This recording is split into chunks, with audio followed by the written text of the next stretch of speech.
Hi, welcome to Crafty Brewers, Tales Behind Craft Beer, the podcast that will increase your enjoyment of craft beer, or, yes, I said it, your money back. Never. Today we go from grade to glass with Kinslahger Brewing from Oak Park, Illinois. As ZZ Top once said, I am beer drinker and hellraiser Brian Noonan. With me, as always, the mistress of malt, the high priestess of hops, the baroness of brews. She is the co-owner and chief everything officer of Exit Strategy Brewing. She is Katherine Vallow. Hello. Hey, buddy. How are you? Oh, I'm dandy. I couldn't be better if I was hitting the head with a sledgehammer. Aggressive.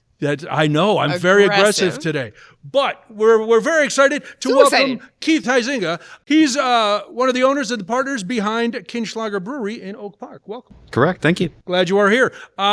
So before we get started with talking to Keith exclusively about his brewery, we always like to start the show, Keith, by busting a beer myth. As a beer man, I'm sure you've had people come in. You've heard weird beer myths from time to time. I like to throw one out, and then Katherine, usually after the look of disgust leaves her face, she then will tell her. So be sure to jump in and help her. Katherine, I have heard the myth. Tell me. All beer is the same. Brian, yet again, wrong. Everyone who ever thought that in your life, you're wrong. Can I say for the record, though, I didn't believe that myth. I'm just stating it because other people do. I don't want to cast No. people to go, You, as did again, he really? Pre-announced in your tiny bio, you are an avid craft beer drinker, so you know that all beer is not the same. Keith, being an avid beer human in our industry, also knows that all beer is not the same. But we're going to start off with talking about why this is absolutely the most ridiculous thing that anybody can believe. And there are still folks in the world that are like, no, a beer is a beer is a beer is a beer. This is absolutely false. To begin with, there are two families of beer, right? So like the Hatfields and the McCoys?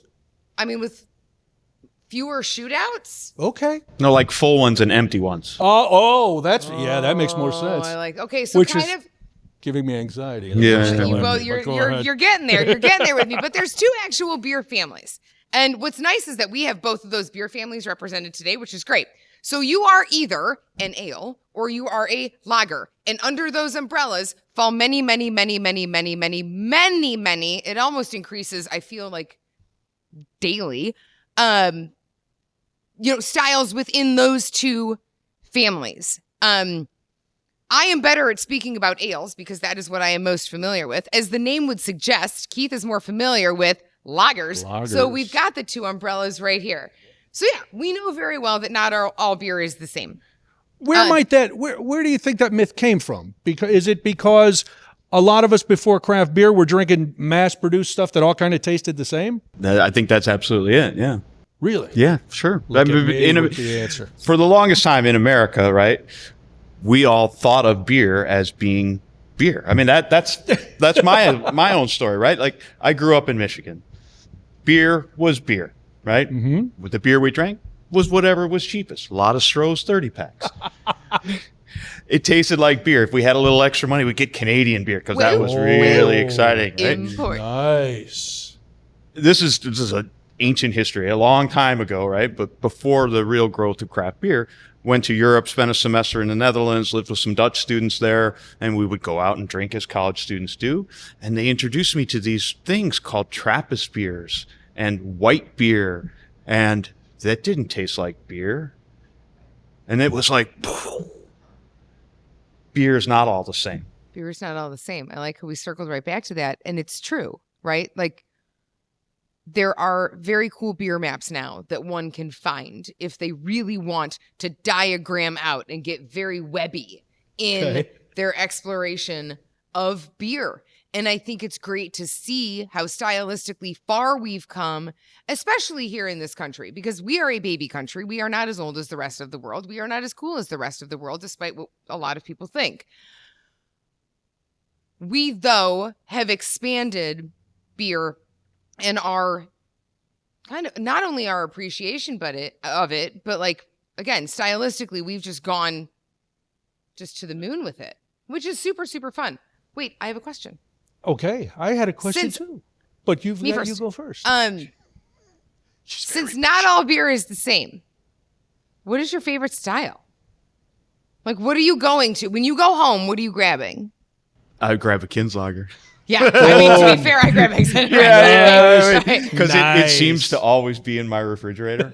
Gee, that's Funny, weird. right? I'm just saying. That's weird. But to be honest, the answer to that question is there isn't one, because for me, it's what flavor combination do I want in the moment, right? What's the circumstance? How am I feeling? That drives the choice, what I'm pulling out of the refrigerator. Like, But you can even ask yourself, what is the flavor profile Yeah. or the flavor combination that I want in the moment speaks to not all beer being the same. Yes, that not all beer tastes like beer. So right. this beer, I need a beer, or I want a beer right now that tastes like X. Yeah. Or Y. I want something fruity. I want something malty. I want something tart.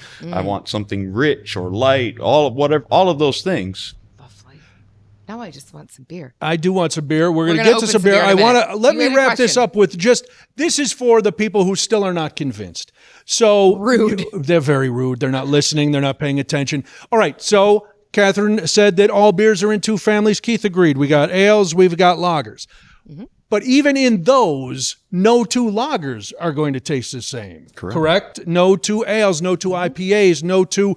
We're going to break into some Kinslahger Fest beer and Marzen, and I know no two of those taste the same. True. So once again, please restate for the people in the back who are not listening, who went out to get a beer, Beer-flavored beer. just a beer-flavored beer. Not all beer is the same. Myth, consider thyself busted. But But A caveat to the busting of the myth. we love it. I'm going to have to debate. Oh my God, hit it. Bring it. Okay. Beer is water, malt, malted barley, hops, and yeast. Yeah? Sure. Yeah. All beers, same ingredients, Whoa. Ooh. right? Yeah. So beer is the same. It's just we use different proportions of each of those ingredients as brewers to create different flavors. But at its core, all beer is the same four ingredients. Friends, Wait a Brian and I minute. are now signing off, and the podcast belongs to Keith. Enjoy. Wow, we went deep That was into the amazing. No, it's DNA. great. It was great. Yeah, it's Because That's you're what's most right. amazing You're about right. beer, I think, is that we can derive so much different flavor and experience of drinking through of those four- same right. four ingredients. Right. Wow. Because at the end of the day, I say this all the time, like beer is like a Lego baseboard when you're building the house. Once you get the base complete, you can do anything you want with the rest of the house, but you always have to have the base very, very secure, right? Yep. Oh my gosh. Wow. That was great. I like That was that. so good. Because somebody else was probably thinking, and thankfully you had the guts to say it, Keith, to set us right. Because we don't want to listen to people commenting in. Do they not know that all beer is water, hops? No, we don't know. All right, let's get to it. Let's get to Kinslahger. Kinslahger Brewery on Roosevelt Road in Oak Park, Illinois, opened the tap room in 2016 in an old printing, like a printer shop. Was that right? It was some sort of industrial building before you got in there? It was a copier repair shop. That was it, copier repairs. Yeah, it was in very poor state of disrepair. Yeah. All right, I want to go back. You mentioned it when we were busting the myth. You were in college. You had drank, like you said, Stroh's, maybe some Labatt's Blue if you had a couple extra Fancy bucks. times. Yeah, you're feeling saucy. You go to when Canada. Did you say Canada? I did you say almost Canada. say Canada? I almost did. Canada is my did. most favorite word for Canadian. Canada. Canada is the best. We More went on that to Canada. come. Did you almost go to Canada to get your Labatt's? Yes. Yes, we went to Canada. We got our bets. But then you go to Europe, and you decided you wanted to study beer? Was that the impetus to go? What was the deal? No, I was in college in Michigan State. Okay. In business Sparty. school. Sparty yeah, on, man. Go State, right? Go green. Somebody said go Go white white. out there. Somebody said go white. I was getting a business degree, and the exchange program for the business school was in Rotterdam, Erasmus University. So my senior year, I had a friend in college, and the two of us decided we'd join the program and go over there. And so we went and lived with these Dutch students from the university there for 3 months, traveled around Europe, and sort of got exposed to the world, right? You take a kid out of rural Michigan and drop him in Rotterdam and say, go for it, dude. And so that's what we did. That is a wild experience. So as like you said, you're trying all these beers that are different. but you're still in school. So where does the flip come? Because you didn't go right from school into beer. You did other stuff. Yeah. So, I came back from that experience and found a craving for those beers, those flavors, right? Because I'd always been into cooking as a kid. I was into baking and cooking. And so I had some concept of that. Can I pause this for 1 second to open a beer? Yeah, well, we'll do it. Yeah, we're Oh, going is to that open all them right? as we go. I'm just- Yeah. oh, all right. Let's start with Sorry, I was looking. Keith just took a sip, and I was like, I want a beer. Yeah. And Well, we brought. Sorry. What did you bring, Keith? Tell it, and then Yeah, we'll and get then back we're to gonna your go right back to international Rotterdam. travels. We're going right back We're to going back to Rotterdam. So I brought today the 2 beers we just released at Kinslahger. We make 2 Oktoberfest beers. One we call a Marzen, and the other is a Fest beer. The reason we make 2 different styles is just, again, for us, it comes back to drinker experience. We want people to experience something unique when they come to Kinslahger. So we make the Marzen, which is what most Americans think of as Oktoberfest beer. It's that amber malty beer. I'm going to remember to circle back to Rotterdam. I absolutely promise. But can we birdwalk for a quick hot minute and talk about the word Oktoberfest being the new Band-Aid when it comes to fall beers, and not every single, Oktoberfest isn't one style.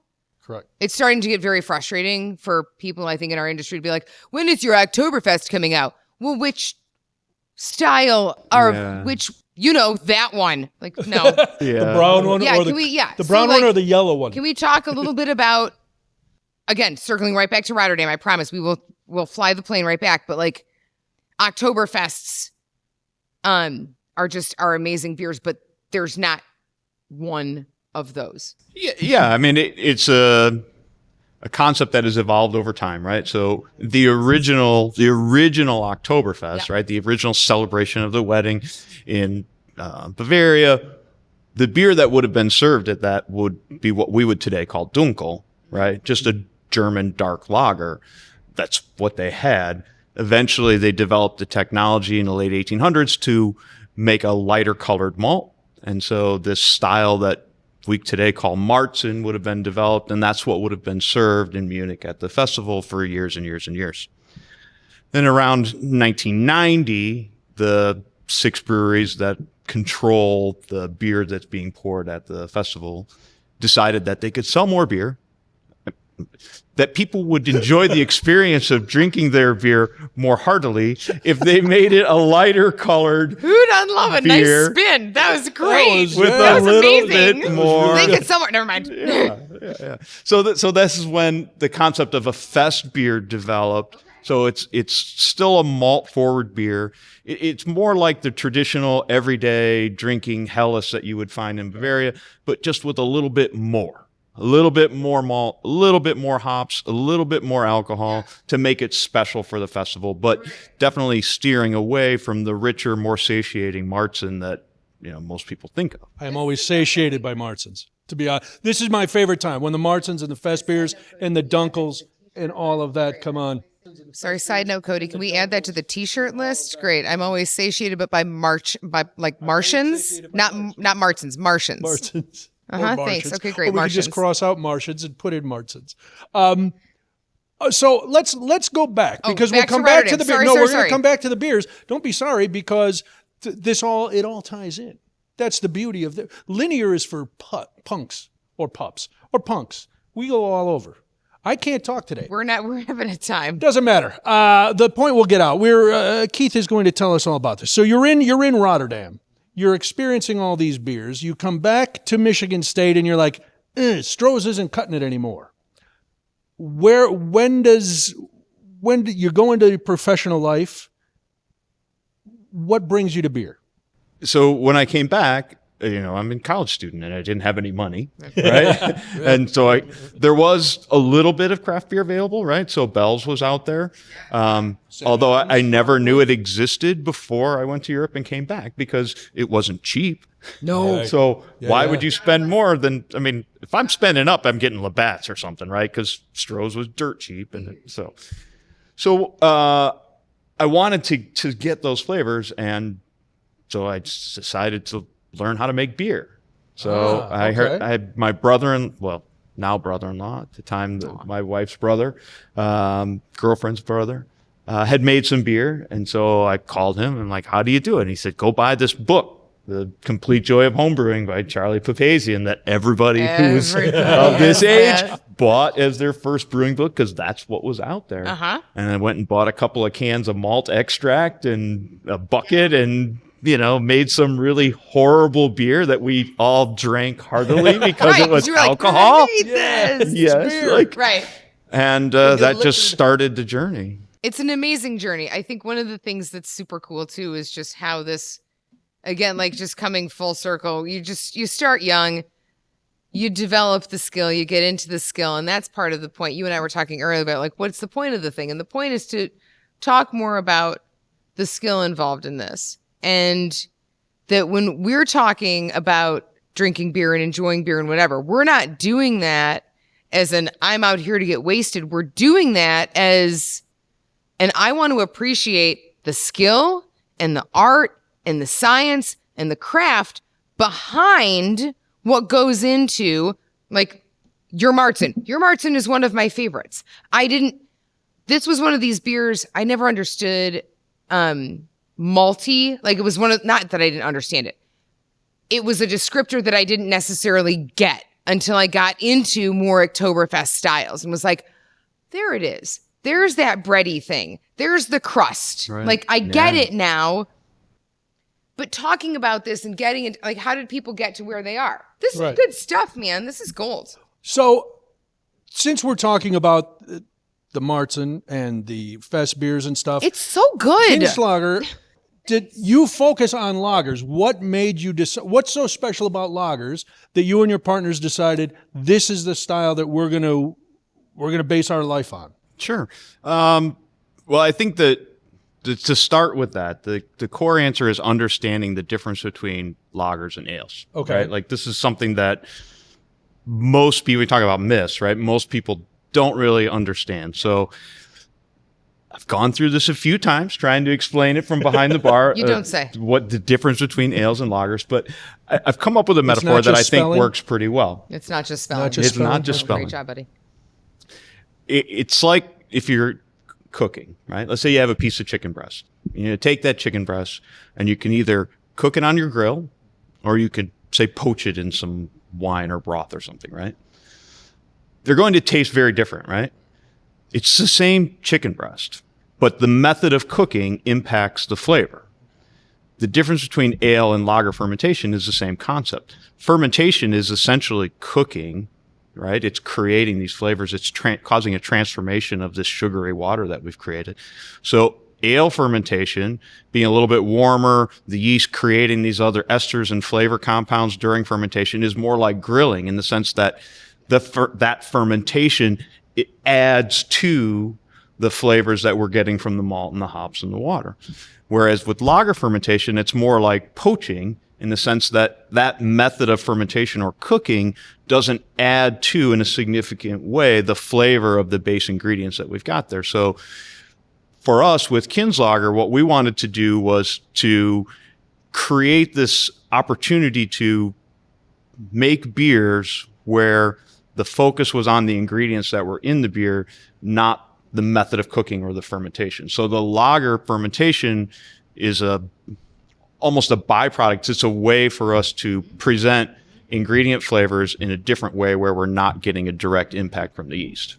One of the things that I think you guys do very, very, very well at Kins, and I'm sorry that I nickname the brewery, but I have since day one, it's always been Kins. I assume other people do this. I can't write. But one of the things that I think you do so well is to take a style that I think also, like, you say the word lager, and I think there's this misconception of it's always going to be like light to straw-colored yellow, and it's going to be very, very mild. Your beers have such body and such, the malt presence is there. There's such a variety. It is just wonderful to see a rainbow of lagers, which is exactly what you guys have. And it's just the coolest thing. I mean, you're clearly my favorite lager brewery, but like, it's wonderful when you see, again, the science. And when you talk about the length of fermentation times, what that length does to the beer, but then taking a style that again, at one point was probably considered very bland to say it is not even a little bit bland in the slightest, right? Not all beer is the same. What? But yeah, sorry. We do a lot of interrupting. There's a lot of talking over. It's great. Sure. Who was Huh? What? we were just What? listening to you talk. Yeah. Nobody was No, talking over you. You were. I talk over you sometimes. You were just raving about my brewery, which you can do that all the time as long as you like. I appreciate Maybe you it. heard other voices in your head talking, because Keith and I were sitting here other quietly. episode, man. We were Come just on. like, okay. No, I said we do Catherine's like a general. rolling. Oh, okay. All right, listen. Where'd you meet your partners? How'd you? Because you don't do this all by yourself. You've got two other guys who were involved. There were three of us that started the company. So just by way of background, so as I said earlier, I got interested in beer like 30 some years ago, right? And it never went away. I started homebrewing in like 1991. Went off and had my career in finance and did that and kept homebrewing, right? Kept developing skill just for my own and my friends' benefits, right? Making better beer, judging competitions, all of the stuff. And then eventually it got to the point where I had done the finance thing long enough. 25 years of doing that. Of and numbers? It's a long time, Fun. right? A lot. And I wanted to create something. And it was around that time when I met Steve Lorenz and Neil Armstrong, two other guys in Oak Park, through the local homebrewers club. Okay. And through that, we realized that we had an affinity for some things related to beer, and we're in a similar stage of our lives where we wanted to, create something. And it was actually Steve that had the core of the idea of creating a brewery focused on lager fermentation. And so the three of us put together a business plan and started Kinslahger.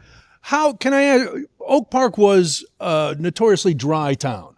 You're the first brewery that went in. Why Oak Park in a place that was since Prohibition, did not like liquor? Yeah, I mean that goes back pretty far, and Oak Park has relaxed their stance on that quite a bit over time. Yeah. But we all lived in Oak Park area, and it was a function of we wanted to bring a place that was a community gathering spot beyond just making beer. We could stay home and make beer. We did that for a long time, right? Right. But the idea of opening the brewery was a couple of things. One, we wanted to bring what we felt would be an asset to the community, a place where people could come and relax in their neighborhood and have beer that's made fresh at the source and create that type of thing. And two, we wanted to show people that on your beer doesn't all taste the same concept, that lager doesn't taste the same. Lager is not a flavor. Like I said, lager is a way of fermenting that affects flavor, right? That should be its own myth. Yeah. It really should. It should be its own myth, right? Like lager is not a flavor. Stop telling me that. Right. So we started with the concept of making a rainbow of beers, different colors, different, body, full body, light body, dark, light, hoppy, malty, all of these lager beers. And that was the concept. So that's Kinslahger is, lager beer. Is that where the name comes from? Kinsman, like family, neighborhoody? Yeah. It's a made up word. It's kinship, right? Sure. Right. Friends, family, gathering over beer. This is what it's all about. And lager. It's almost that pre-prohibition mindset of every town has its own thing, right? Like every town has its own butcher, its own fish guy, its own cheese guy, its own distillery, and its own brewery. Absolutely. And that was that whole, right, because we had that same mindset of like, we just want to be the place, we want to be the one thing in town, right? So like every town's got this. And we were very thrilled. And we were like, ooh, someone with the same mindset. Yeah. Loved it. That's awesome. The first beer I had of yours was the Common. Okay. Oh, I love the Common. Was that one that you guys had made as home brewers that you decided was going to come and be part of your core? Explain what a Common is for people because I didn't know what a Common was. I just went, oh, this tastes good. And, Yeah. And then all of your beers. Yeah. This is good. Yeah. So there is a style of beer called California Common. Anchor Steam, RIP. Pour one out. Pour one out. Yeah. Pour one out. Don't really pour it. Don't pour it on my floors. Was the most famous example of that style of beer, right? It's a unique type of yeast. It's a lager yeast by taxonomy that ferments at a little bit warmer temperature and creates some different flavors in the beer. Our beer, Chicago Common, has nothing to do with that, but most people think it does.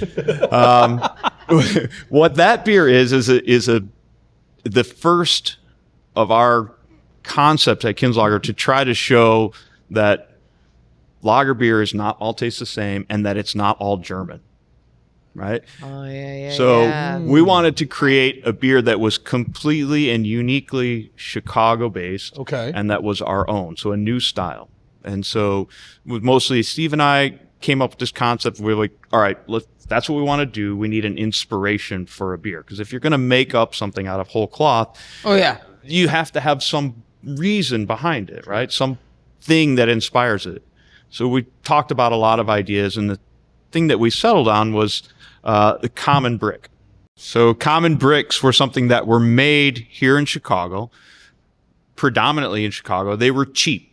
There's lots of local clay deposits here, so they could make these bricks really cheaply, really quickly. There are a lot of brick manufacturing sites around Chicago. You may have, some of it still exists, like Brickyard. Shopping mall is named after a brick factory. So they would make these bricks out of the local clay really cheaply, really quickly, and they were used on most of the construction you see in Chicago for the sides and the backs of the building, because they could use the cheap local bricks for that and use the fancy face bricks for the front of the building. So this is when you're looking at a bungalow and you see the yellow face, and then you see all of the longer, because they're not even the same size as regular bricks, right? Right. And people go, "Oh, did they remodel?" No, that's how it was built. That's how it was to built. save money. So, because most people are only going to look at the front of your house and go, "Oh, that's gorgeous," right? And they don't and then turn the, back the corner is and full go, of the Chicago "What the?" common brick. Yeah. So these bricks were made, a lot of them in Chicago. It basically built Chicago after the Great Fire.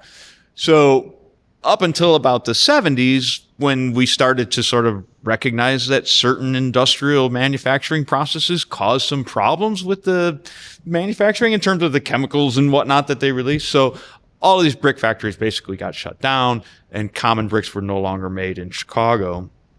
So they sort of just were this thing that existed until somebody eventually, some architects, decided that actually those have some attractiveness all their own. They are something that's unique to Chicago, and they began to feature them in their designs. In new buildings that were getting built outside of Chicagoland, or buildings in Chicagoland where they would take them and create a focal point of the design based on those bricks. So this thing that was originally the cheap common brick became Chicago common brick, and something that was sought after and desired for its own aesthetic. And that was the thing that we thought was a cool Chicago story to base a beer on. It's an amazing Chicago story that I'm guaranteeing you 1% of any person listening right now knows. Very few people know about the Chicago common brick. That is amazing. We were buying our first house, and my dad was with me, and he grew up in a bungalow on the south side, and he looked around and went, "Oh yeah, that's common brick." And I was like, "Yeah, it's brick. All brick is common." Then he had to explain, like you just did. No, idiot. Oh my God, you're the 1%. I am always the 1%. I don't doubt it. So, taking that concept, the beer then said, okay, we want it to be red in color. We want it to be fuller in body, a little bit stronger, a little higher alcohol, so structural strength, building materials. The hops that we use are earthy and piney, to sort of reinforce that theme. We use a good bit of rye grain in there, which to us has sort of a Midwestern feel to it, and it gives it really that beer its characteristic, its defining characteristic, I would say. Because there's a little bit of bite. And I think the bite comes exactly from the rye. That's right. Yeah. Mm-hmm. And so it's this malty, bigger beer that finishes with a spicy rye kick and a nice bit of bitterness. And all the credit goes to Steve. He developed the recipe out of the concept, and it's been one of our most popular beers. Yeah. So when you open in Oak Park, and you're right on the Oak Park Berwyn border, and you bring out this beer, was your clientele already people who were pretty knowledgeable about beer, or was something like common that you guys created did it take a while and a lot of explanation to get people to go, oh, I get it. Okay, yes, I see what you're doing here. Yeah, and then they stopped caring. Right, After a right. couple, you're like, oh. They just like the taste, right? It's the flavor, right? Well, yeah. Is there ever a hurdle though to get once they get the first one in, they're going to enjoy it, and that's it. Then, like you said, they don't care anymore. Yeah. Where if there is one, does the challenge come of getting them to say, okay, I'm willing to try something new? I think if they're walking through the door, they're willing to try something. This is it's exactly where my head went. You've already opened the door. Right. If you've already, both literally and metaphorically, you've already opened the door, which means you're here for a reason, and that reason is going to be you want to try the thing that I have. Yeah, and this is the thing that I have. You've walked in for a flavor experience, right? Like that's why you've come into Exit Strategy or Kinslahger or any craft brewery. And by flavor experience, you do mean Chris. Obviously. Of course. Sorry. I like to throw him into almost every episode because I know that even when he is not present, his cheeks flare up into a bright, fiery red. I'm going to spend the rest of the time figuring out what his flavor profile is. Yes, please. That's just me, though. Spicy. You guys go ahead. No, it's spicy. It's not. It's like a mild shishito.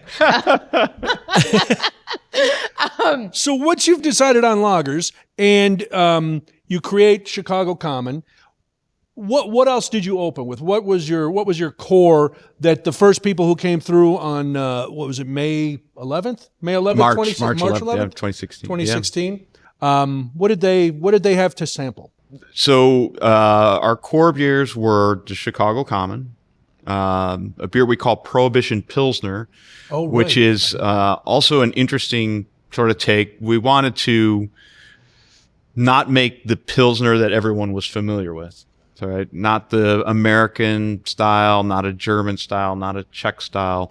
Again, Steve's idea was to create a sort of throwback Pilsner to what American Pilsner would have been like prior to Prohibition, right? Okay. So this is a time when we had Germans and Czech immigrants coming to the U.S., right, looking to make beer like they did in their homelands, but facing the reality of a little bit different ingredients. The barley that was grown in the U.S., there's different protein content than the barley that's grown on the continent. So that caused some problems in the brewing. So that was when they started to use other sources of sugars like rice, corn, to get the sugar content, but also lower the proteins.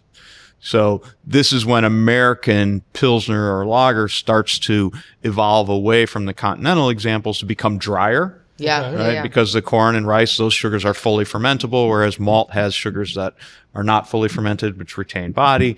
So at that point in time, our idea was they would have been still using hops, a blend of hops of some American and some European, at a higher rate, more like they would have with a full malt beer. Of course. Right?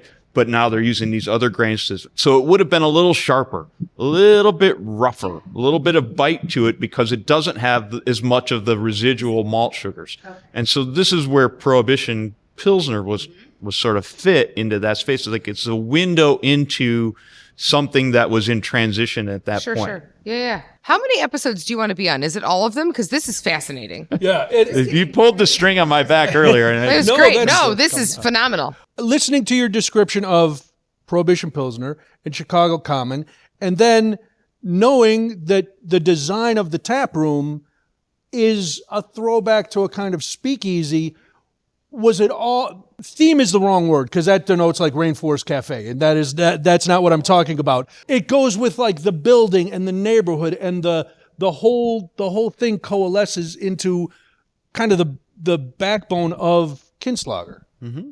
Yeah, I mean, so when we bought the building, it was in pretty bad shape, but underneath the drop ceiling from the 70s and 40 coats of paint, there was an amazing tin ceiling up there. So we knew we had that, and the decision was made to sort of restore that and design around it. And so we brought in expert experts because one thing we did know is that we know what we don't know. And we That's don't know. something a lot of people don't realize, and it's one of the most important things, I think. Absolutely. This is what I don't know. Oh, they know that. We'll have them come in. Correct. And they could do it. Yeah. Nobody is ever the smartest guy in the room all the time. No. Right. So we brought in Yearbook Studios and had those Shout come out. in and do the design for us. That's right. In the interior design. So they took inspiration from the ceiling, and we talked about the concept of creating a community space that had a feel of something that was old but not kitschy and rainforest cafe. You weren't doing it at like, DeBevick's. right? You It were had- doing- So I have to return my giant frog that I got you. I have painted it navy and gold, yeah. I would love to see that as I drove down Roosevelt Road. like a Just giant, navy and but like big frog. classy. It's Oh, navy, it's all, of classy. course, it's classic. like a Sure. a navy and gold right over the top like this. Yeah, wearing an MSU helmet. Obviously. Now you're talking. Now There Tie you're it all talking. Right? together. You bring it all together. Yeah. So yeah, concept is a better word than theme. Well, it's your place. I like your description of it, Keith. So the concept was to bring that together. And I read this was one of the things. One of the descriptors was that it was based on a bar that the working people would go to after. It's based on what people would have seen around Prohibition or after Prohibition. That everybody, like you said, everybody in the neighborhood went there. This is the kind of place they would go because it's got that old school tavern narrowness to it. Like when you walk into a corner place, it's very comfortable. Yeah.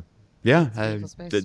Thank you. You're welcome. All right, we're gonna open a fest beer. Yes. And- But I'll ask it. All right. We have a question that we ask of everyone, and it is You didn't give me any prep on this. Correct. that's correct. Thank you. What beer? Yes, please. Do you want to finish that? Oh. Yeah. Don't cross the streams. Oh my God. Favorite movie. I can do it stem to stern. Let's do it right now. Sorry, we've now switched to a Ghostbusters podcast. So the question we ask everybody is, what is the hill that you'll die on in terms of what beer will you never brew? Never, ever. Or it can either be what beer will you never, ever brew, or like, what is this dumbest beer out there right now? Everyone has said the same thing. So either what, or do it in two parts. What beer will you never make? You will never make this beer. And then what is the dumbest beer trend that's out there right now? Okay. I'm not going to answer the way that I think everyone else would answer. Thank goodness. Or we could just rerun the same interview with everybody. We want you. We will not make. So these are two different things. Correct. Okay. Correct. The dumbest we're going to set aside for a minute. What I will not make is any sort of wild fermentation beer. Okay. Okay. Because I'm scared to death Yeah. of so bringing scary. any kind of that bacteria or wild yeast stuff into my brewery. Yep. It's terrifying. Yeah. Oh, really? Like, And oh it- my God. So we're talking about yeast, Right. right? And the difference between ale yeast and lager yeast and how ale yeast contribute a lot of flavor during fermentation, right? What yeast is mostly doing is converting sugar, consuming sugars that we put into this liquid from the malt primarily, and converting that to carbon dioxide and alcohol through their Like Pac-Man. like Pac-Man, exactly right, chomping through. But as it does that, it creates these other little flavor compounds that we either want or don't want. And so over time, brewers have selected yeasts that create the flavor profile that we want from fermentation. And that includes a whole group of things we call ale yeast and a group of things we call lager yeast. And they do pretty much the same thing with some little bit different flavor compounds. But that's only a tiny, tiny spectrum of yeast, let alone brewer's yeast. So that we have cultivated to do our work for us, right? so with these wild yeasts, like you were saying, what makes those yeasts so much more complicated to work with? Wild yeast come into your brewery on a Harley with a pack of Marlboros rolled up under their sleeve. Wow, I was gonna go. It's the Ms. Pac-Man. It's like a little distraction with a bow, I enjoy this thing's ripping right in right? with the exhaust blaring, like Bill Murray's cigarette hanging out of his mouth. Like tendency to take over. Okay. Right? They can dominate because we're not expecting the flavors that they produce during fermentation. So when they come into our brewery and they can get a foothold because they're yeast, they like sugar and they just consume it. The wild yeast will consume some sugars that our brewer's yeast that we've cultivated won't. Right. Okay. And so when they're there, those things are competing to get the sugars. And since we as brewers put a lot of our cultivated yeast into the beer, it's going to ferment all the easy stuff and ferment and sort of outcompete the wild yeast. But when they're done and they go to sleep, the wild yeast come out to party and they're like, all right, cool. Now it's our time. And then they can start eating those sugars that we wanted left behind in the beer to give it body. They will continue to ferment and convert those sugars into alcohol and flavor compounds that we might not necessarily want. And we have more control over the cultivated yeast as opposed to wild yeast. Like you don't always know what you're going to get. Right. And you can have a situation where you're like, oh my God, I now have something that is like, hay and blue cheese and something else that comes out of like, what is like cheese. Now you're well, talking. no, like the flavor profiles that could develop from wild yeast, right? You can get something super, super funky where you weren't intending on that. That's exactly it. Particularly being a lager fermentation brewery and the beers that we make, I have nowhere to hide any sort of little extra yeast flavor. And so I don't want to take the risk of having that in my brewery. Kudos to those that do. Right. I mean, Dovetail. Those guys are amazing. Yeah. Right? Amazing lagers, and they're bringing wild fermentation into their space, and how they do it, I tip my hat to them. I do not want that headache in my life. I am not going to do it. But I love drinking those. No, it's really wild like beers. Wild is really scary stuff. Yeah. So you are not going to see a Kinslahger wild fermentation. Heard. I have another idea. We're always now we do a children's book where the wild yeast are. And then we have the T-shirt with a yeast strain where the wild yeast are. Add it to the Google Write sheet, it to the please. list. Add it to the Google sheet. The dumbest style. Dumbest of or like beer. the most annoying like beer that's out there right now. Fad that you just I'm not don't a get. fan of sweets and baked goods and things like that being incorporated into. What beer. would you call? Like wait! like Don't say anything. What kind of beer would that be? People refer to them as pastry stouts. Yes. What's the other name that sometimes people use for maybe sweet, lactose-laden, also hoppy beers? Keith? Oh, like a milkshake IPA? We need the duck like Groucho used to have to drop down when somebody says a secret word. Oh my God! Every single it's truly has Yes. been milkshakes or pastries, and it's been like, why am I don't want to drink a boozy Pop-Tart. If I do want that, I want a Pop-Tart next to a Bloody Mary, but I don't want them together, right? Not to bring Chris Vallow back into this, but as an attorney, he may object saying you were leading the witness on that one. No. You kind of... No. I knew that was the answer, and I was trying to avoid saying it. Because there is not a brewer among us that is like, you know what, I like adding lactose to everything. I was not leading. What I did was suggest and then give synonyms. Okay. Which Fair is different. enough. Also, I had nothing to do with the baked goods. That came out. No, of, the baked goods was all Keith. That 100%. wasn't me. I understand. That was great. Breakfast let me ask you, cereal. These are things that really. Oh my No. God! I'm gonna drop right, 75 before we- pounds of Lucky Charms into my fermenter. before we Who wrap wants up with to you, clean that? Sorry, it's real. the other question we ask everybody is, a beer that you brewed may have done terrific, may have been very successful, but you're just like, I'm not doing this one again. Sure. So we did an experiment beer last year with a new thing, a new concept. There's something called a thiol, right? So thiols are flavor compounds that are present in malt and hops and different varieties at different levels.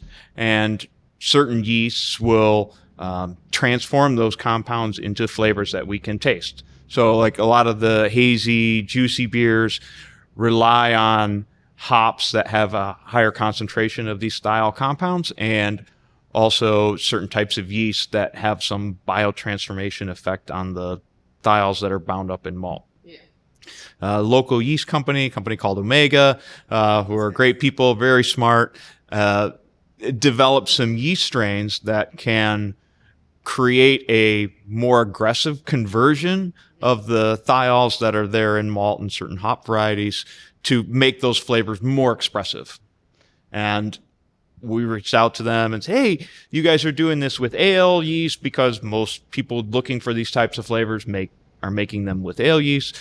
Did you ever think about doing it with a lager yeast? And they said, well, as a matter of fact, we do have this little project we're working on, and it's not ready for prime time yet, but if you want to play around with it, you can. So we got some of that yeast from them and made a beer that we called Oakwin. So Oak Park, Berwyn, the idea was we're blending ale flavors with lager yeast. So that was where the name came from. Cute. And we made this beer where all of the hops went into the mash, which I assume you guys talked about brewing process before, but none of the hops went into That's fascinating. the dry hop or late hopping in the kettle, just a teeny bit in the kettle for bitterness. But all the rest of the hops were in the mash.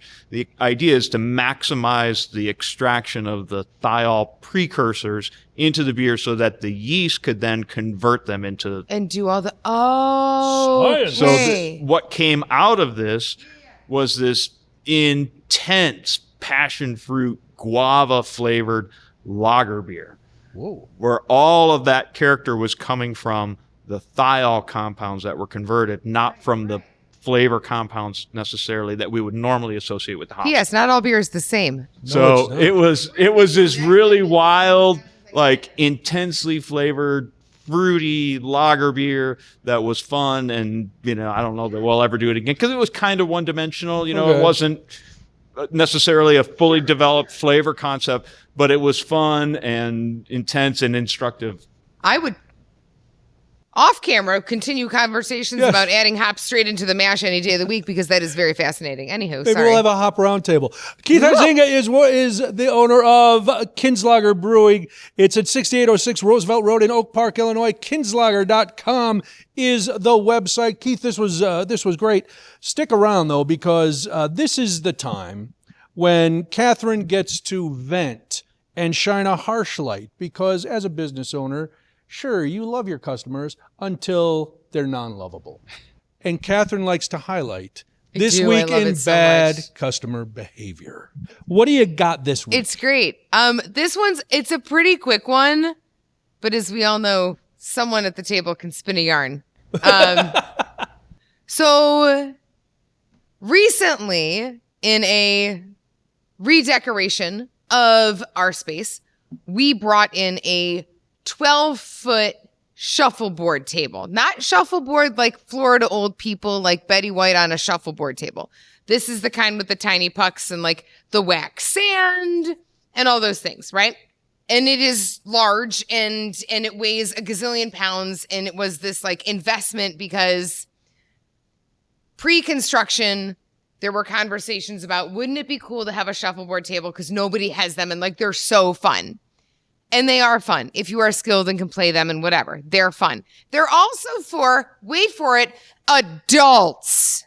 Wow. I know it's a strong word.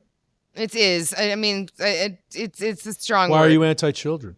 I'm not. Oh, I taught them. it I love sounded them. like that for a It's minute. great. Okay. I'm not. Here's what I'm anti. I am anti putting your tiny child on my shuffleboard table and telling, wait, hold.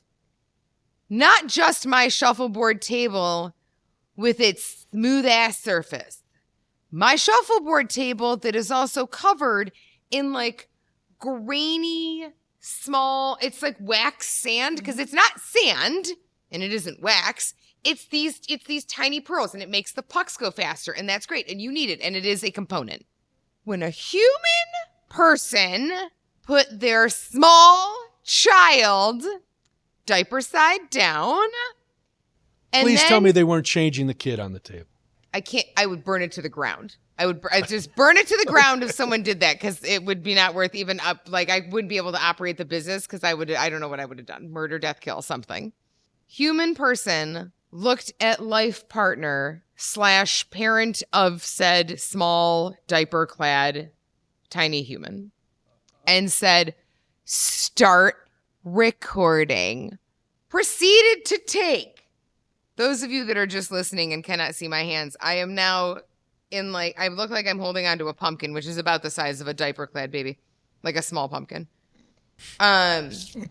Proceeded to take the child and throw them.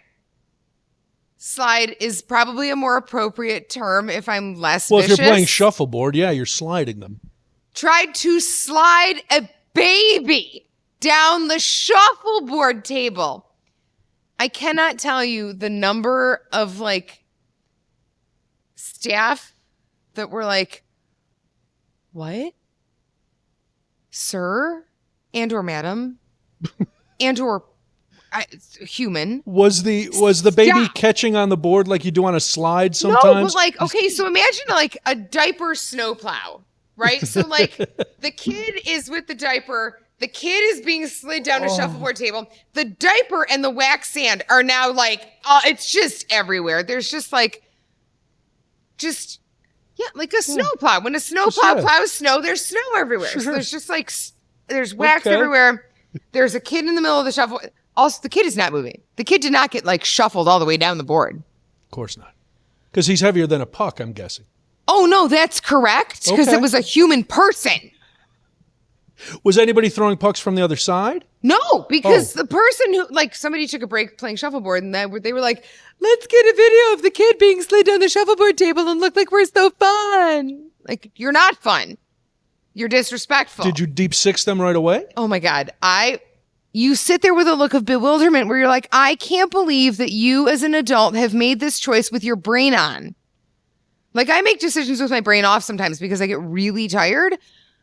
But your brain was on because you were in public. And then you slid your child on a shuffleboard table.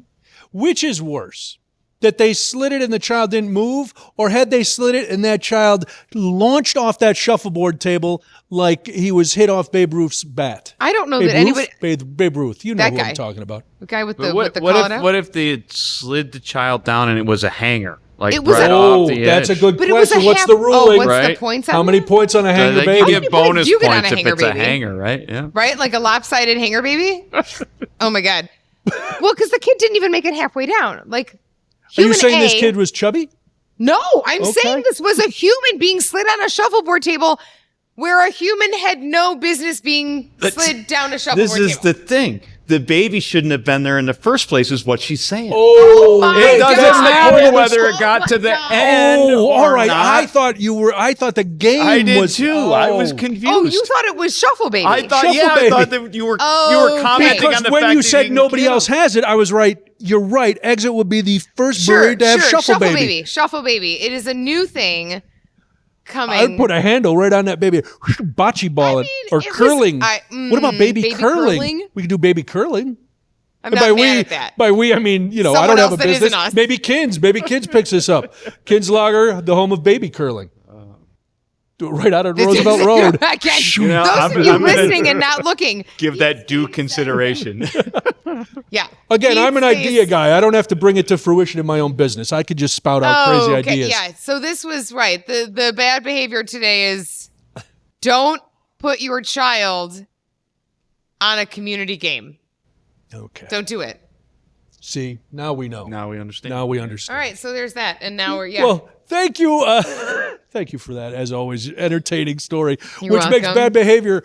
See, you tell the story so well and in such a humorous way that suddenly the behavior doesn't seem as awful. Because I'm Sure. having such a good time hearing the story, You know. I'm like, I want to slide a baby right now. Cody? said maybe Cody, one person. did you bring your baby? Can I slide your baby? No. Okay. Well, thank you to Keith Huizinga. He is the owner of Kinslahger Brewery in Oak Park, Illinois. Kinslahger.com is where you get all the information. Don't slide, babies. And this podcast is produced by award-winning podcast producer Cody Goff. Have you heard about that guy? I have. Okay. He's fantastic. You can listen to the podcast everywhere. We're on Apple Podcasts. We're on Spotify. We're everywhere you get your great podcasts. We're on YouTube. You need to follow. You need to like. What else do they need to do, Katherine? The other thing you need to do is you need to get onto your Instagrammies, and you need to follow us there. We are at crafty_brewers_pod. That is where they need to follow us. So you're pod people?